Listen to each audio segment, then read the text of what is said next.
सब एक ही आवाज में रो रहे हैं। उनका रोना आवाज नहीं बनता, बल्कि आग के शोर में गुम हो जाता है। फिर फरिश्ते आकर कहते हैं, क्या तुम प्यासे हो? सब एक साथ कहते हैं, हाँ, हमें पानी दो। तब फरिश्ते उन पर खौलता हुआ पिघला तांबा उंडेल देते हैं। वह तांबा मुंह को छूते ही चेहरे को पिघला देता है। जुबान फटकर नीचे गिर जाती है।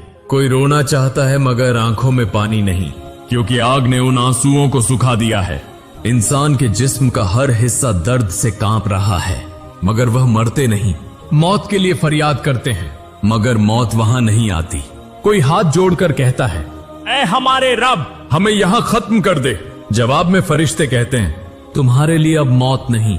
उसी लम्हे वह एक दूसरे की तरफ देखते हैं और समझ जाते हैं कि यहां अब कोई अंजाम नहीं। कोई अपने गुनाहों पर रो रहा है, कोई अपने बच्चों के लिए अपनी माँ, बीवी या भाई को पुकार रहा है, मगर कोई किसी को जवाब नहीं देता। यहाँ सब तन्हा हैं। एक गिरोह को मजीद नीचे ले जाया जाता है, जहां आग का रंग सियाह है, धुआं इतना घना कि सांस लेना नामुमकिन।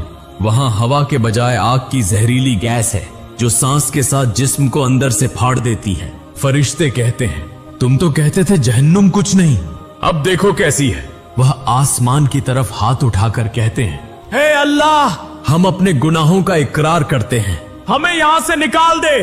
तब आसमान के पार से एक गंभीर आवाज आती है, तुम यहाँ खामोश रहो और कुछ मत कहो। यह जवाब सुनते ही उनके मुंह बंद हो जाते हैं, जुबानें गुम, सिर्फ आंखों से खून बहता है।